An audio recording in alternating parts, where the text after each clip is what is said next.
Bayangkan sebuah dunia tanpa listrik, tanpa mesin, tanpa baja modern, tanpa komputer, tanpa internet, bahkan tanpa alat ukur basisi seperti yang kita kenal hari ini. Namun, di dunia yang tampak primitif itulah, manusia justru menciptakan bangunan-bangunan yang membuat kita, manusia modern, terdiam dan bertanya-tanya. Bagaimana mereka mengangkat batu seberat puluhan ton? Bagaimana mereka mengukur sudut dan garis lurus tanpa laser? Bagaimana mereka membangun sesuatu yang bertahan ribuan tahun, sementara bangunan modern runtuh dalam hitungan dekade? Keajaiban dunia kuno bukan sekedar daftar bangunan indah. Ia adalah bukti kecerdasan manusia jauh sebelum teknologi membantu kita berpikir. Dan dalam video panjang ini, kita akan berjalan pelan menyusuri 7 keajaiban dunia kuno, satu persatu dengan satu pertanyaan besar di kepala. Apakah manusia modern benar-benar lebih hebat?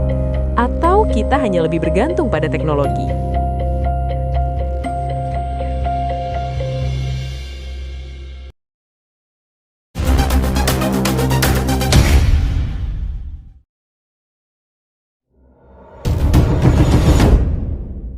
Hal-hal yang wajib disaksikan sebelum mati. Dari ratusan bangunan menakjubkan, hanya 7 yang dianggap paling luar biasa. 7 bukan karena jumlah sakral semata, tetapi karena 7 inilah yang benar-benar dianggap mustahil dibangun pada zamannya. Hari ini, dari 7 keajaiban dunia kuno itu, 6 telah hilang. Hancur oleh gempa, api, waktu, dan kesombongan manusia. Hanya 1 yang masih berdiri, dan kita akan memulainya dari sana.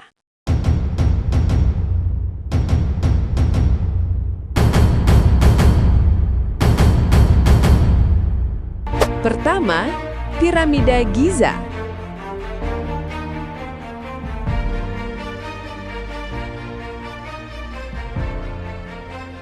Piramida Agung Giza berdiri di hadapan kita bukan sebagai bangunan, melainkan sebagai tantangan bagi logika manusia modern. Dibangun sekitar tahun 2560 sebelum Masehi, piramida ini disusun dari lebih dari 2 juta blok batu.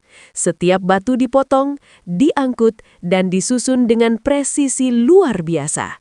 Tanpa semen, tanpa besi, tanpa mesin. Namun yang lebih mengagumkan bukan ukurannya, melainkan alasannya. Bagi bangsa Mesir kuno, kematian bukanlah akhir kehidupan. Ia hanyalah gerbang menuju dunia lain. Piramida adalah rumah keabadian, tangga menuju langit, simbol kosmos. Setiap sudut piramida sejajar dengan arah mata angin. Setiap ukurannya mengandung makna kosmologis. Ini bukan sekedar proyek arsitektur. Ini adalah perpaduan sains, agama, dan kekuasaan. Dan hingga hari ini, piramida itu masih berdiri. Diam mengamati peradaban yang silih berganti runtuh di sekitarnya.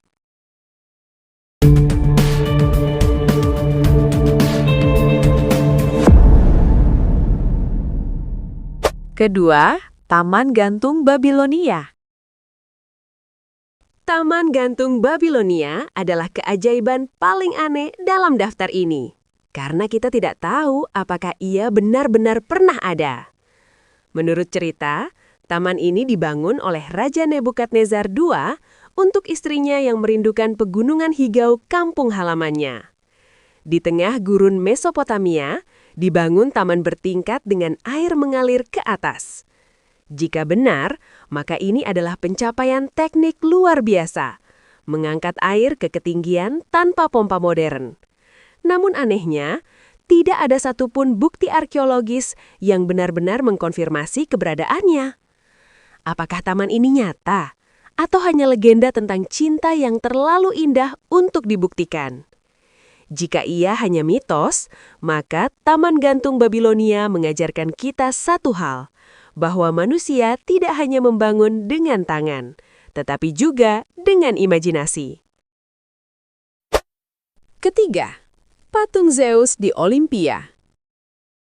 Di Olimpia berdiri patung Zeus setinggi 12 meter, terbuat dari emas dan gading.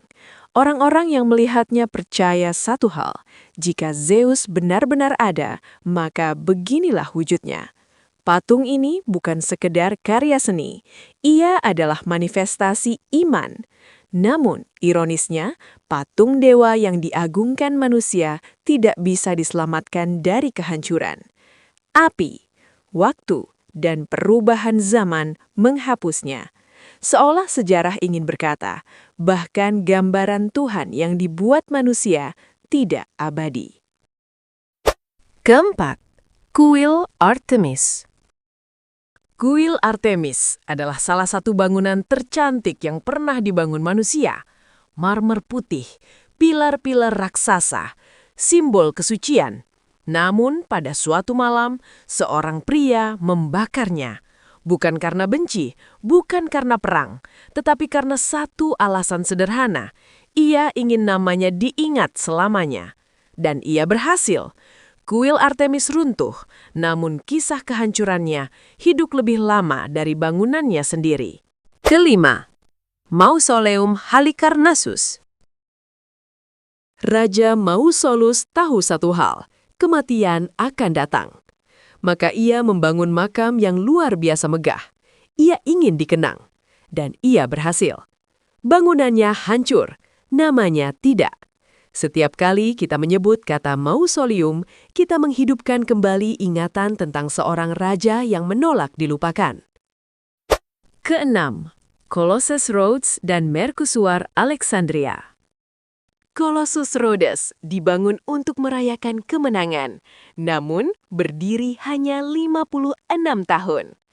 Mercusuar Alexandria dibangun untuk menolong sesama dan bertahan berabad-abad.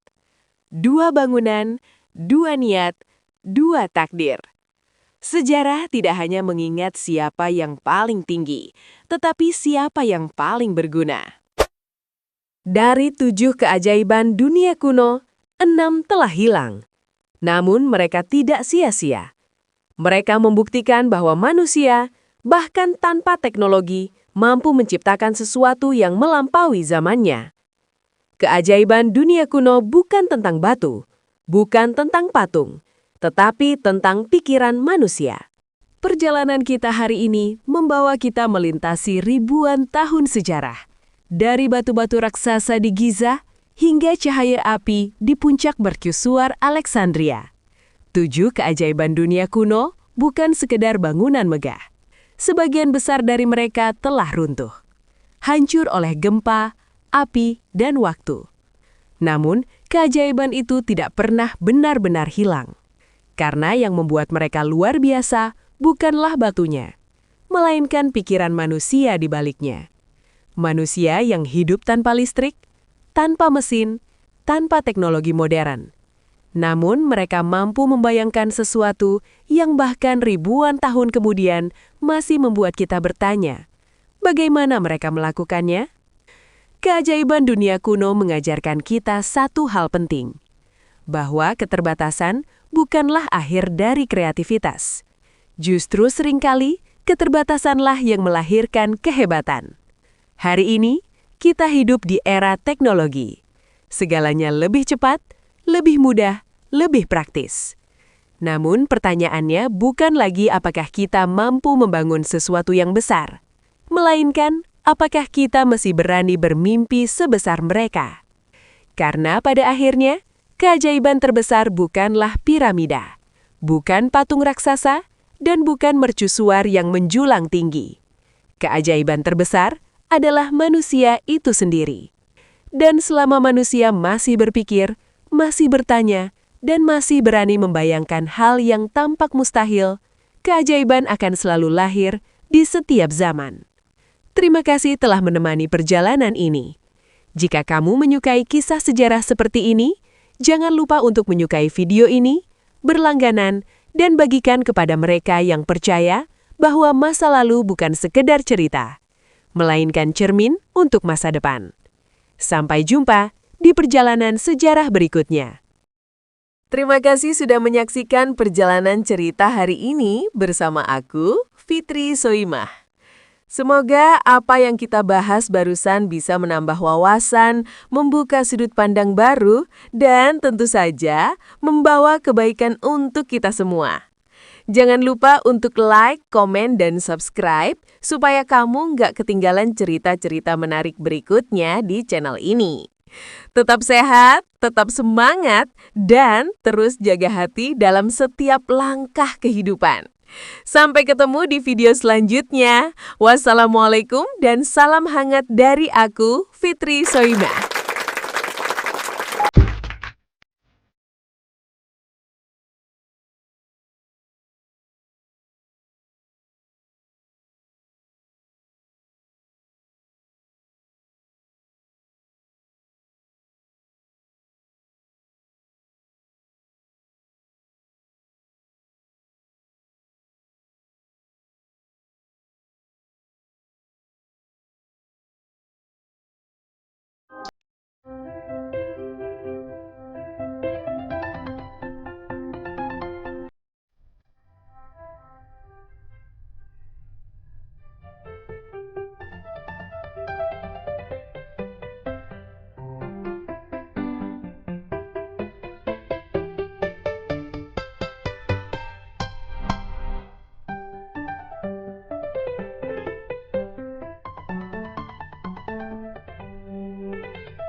Selamat datang di channel yang membawa Anda menelusuri jejak sejarah dan membuka pintu pengetahuan.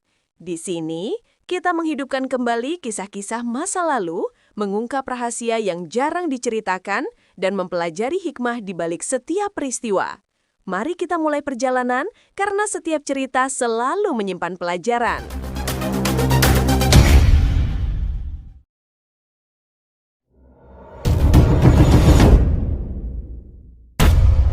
Di sebuah masa yang begitu jauh ketika dunia belum mengenal kota, jalan raya, ataupun garis batas, Pulau Jawa berdiri sebagai tanah liar yang dikelilingi hutan-hutan purba berumur ribuan tahun.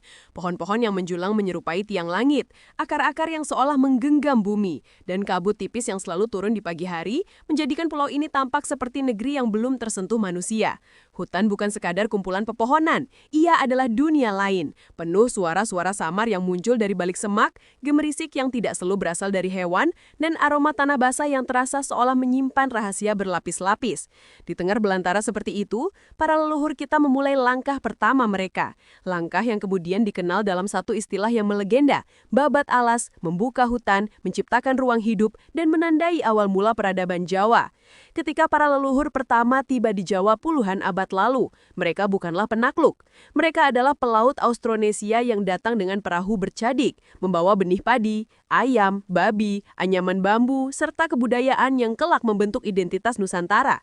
Mereka bukan datang untuk menaklukkan alam, tetapi untuk mencari tempat bernaung, tempat berladang, tempat membesarkan generasi baru. Namun hutan-hutan Jawa tidak langsung menyambut. Mereka menghadapi semak yang tak terjamah, rawa-rawa yang menelan kaki, pepohonan raksasa yang menghalangi cahaya, dan binatang buas yang menyintai dari kejauhan.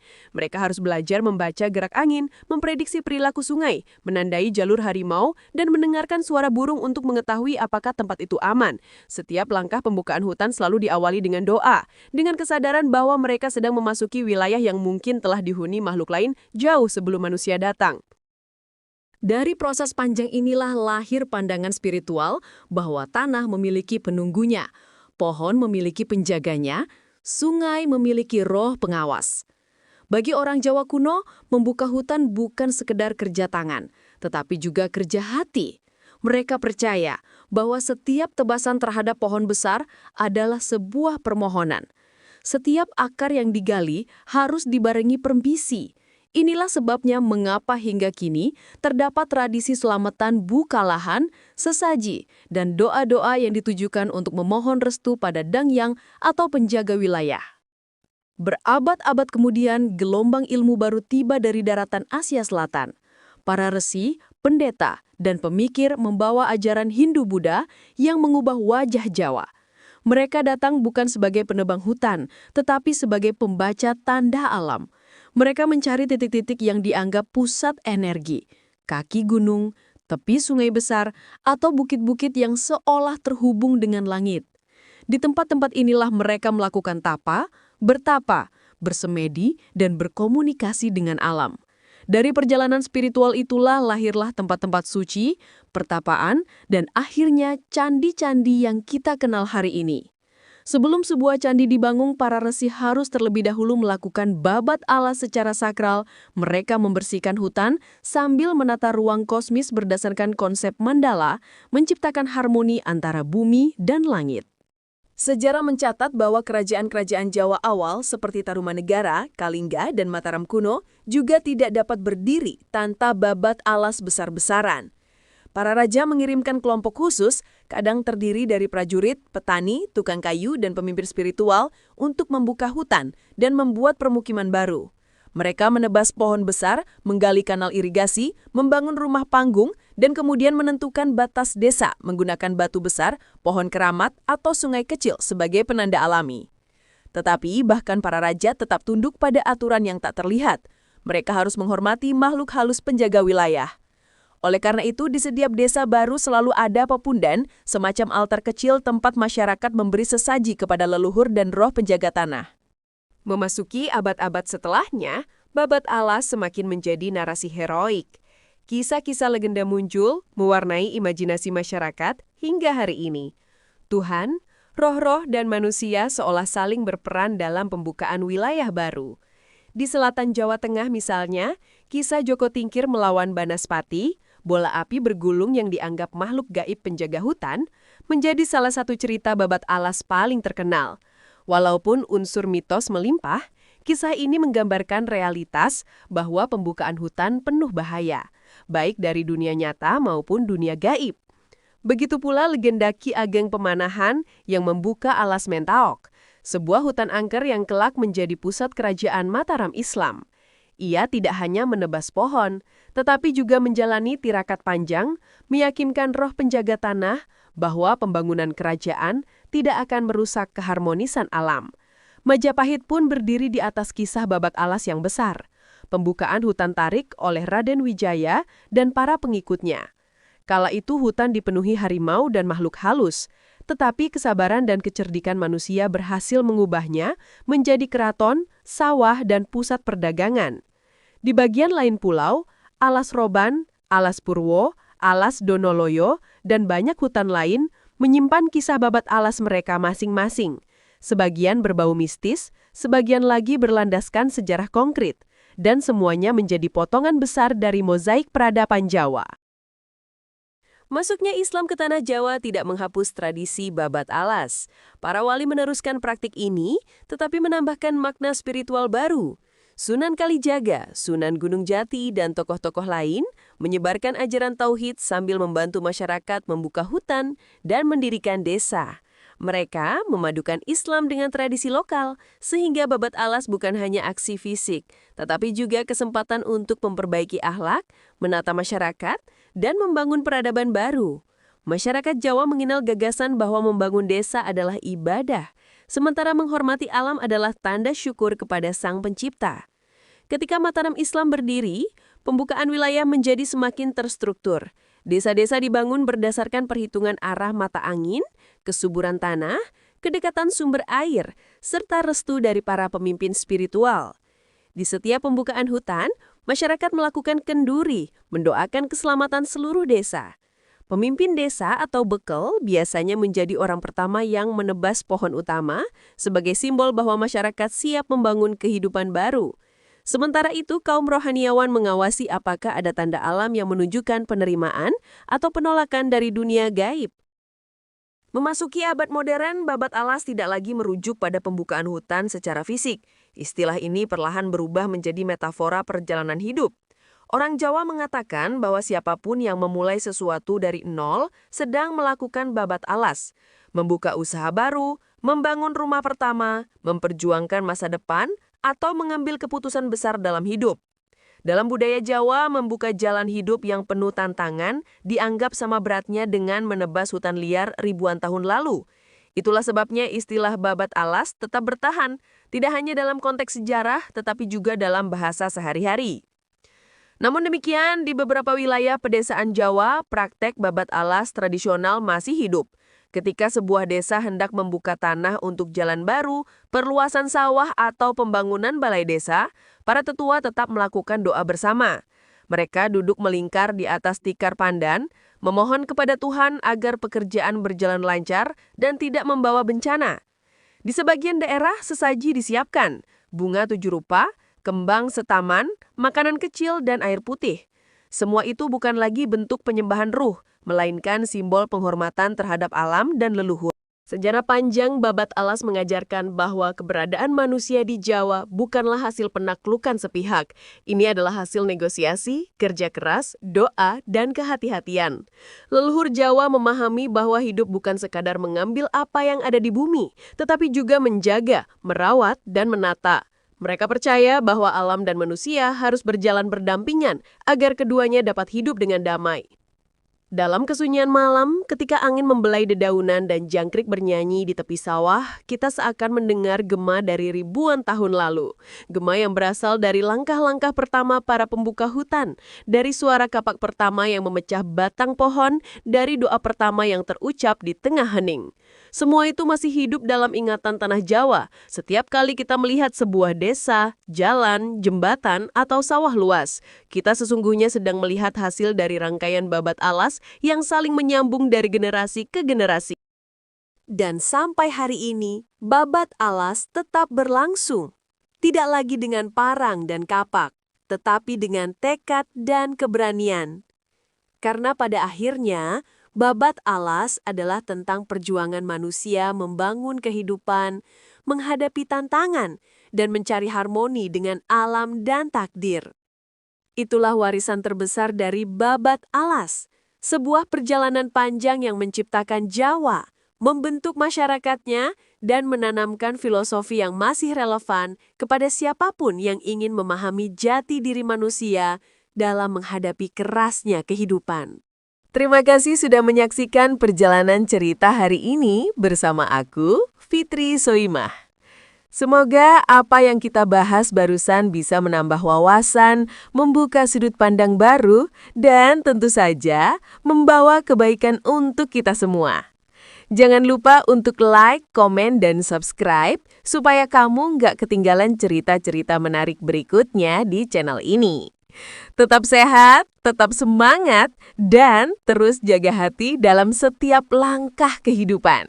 Sampai ketemu di video selanjutnya. Wassalamualaikum dan salam hangat dari aku, Fitri Soimah.